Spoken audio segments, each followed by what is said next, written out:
2011 সালে বেগম খালেদা জিয়া বিরোধী দলের নেত্রী হাউস অব কমন্সে তাকে দাওয়াত দিয়েছিলেন। সেখানে দাঁড়িয়ে উনি অন্য কোনো কথা বলে নাই। উনি বলেছেন, আমার দেশের একজন সম্মানিত ব্যক্তি নোবেল জয়ী, তাকে হেনস্থা করছে, তার বিরুদ্ধে মামলা দিচ্ছে।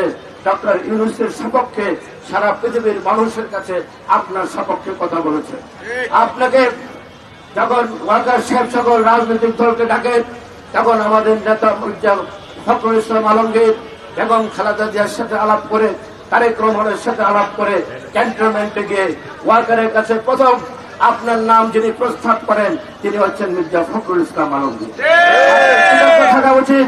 আজকে আপনি বাংলাদেশে না দাঁড়িয়ে আপনি জাপান নিয়ে বলছেন বাংলাদেশে নাকি একটি মাত্র রাজনৈতিক দল নির্বাচন চায়, তারেক রহমান, অন্য কেউ না।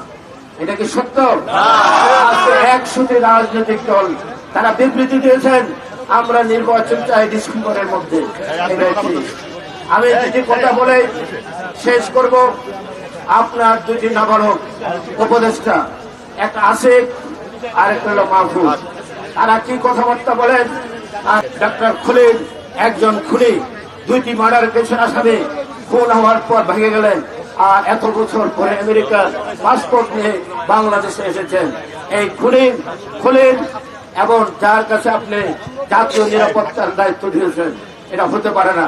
তাই আপনি একটা বিদেশি নাগরিকের কাছে বাংলাদেশের জাতীয় নিরাপত্তার দায়িত্ব হস্তান্তর করা এরকম একটি রাষ্ট্রের সাথে এটা বেইমানি করা। আমি আর বিশেষ কথা বলতে চাই না। অতি শীঘ্রই নির্বাচনের রোডম্যাপ দিয়ে বাংলাদেশকে রক্ষা করবেন। বাংলাদেশের ভূ রাজনীতির ষড়যন্ত্রে আপনি আবদ্ধ করবেন না। আপনি একটি ইহুদি প্রতিষ্ঠানের কাছে আপনার চট্টগ্রাম পোর্ট ইজারা দেবেন না। আপনি মানবিক করিডোরের নামে বাংলাদেশের অভ্যন্তরে যুদ্ধ নিয়ে আসবেন না। এই বলেই অতি শীঘ্রই ডিসেম্বরের মধ্যে আরো আগেও বাংলাদেশের নির্বাচনের রোডম্যাপ ঘোষণা করবেন। এই 5ই আগস্ট যদি শেখ হাসিনার কথা জেনারেল ওয়াকার শুনতেন, তাহলে বাংলাদেশের রক্তের গঙ্গা বয়ে যেত, বাংলাদেশে শেখ হাসিনা এখনো থেকে যেত।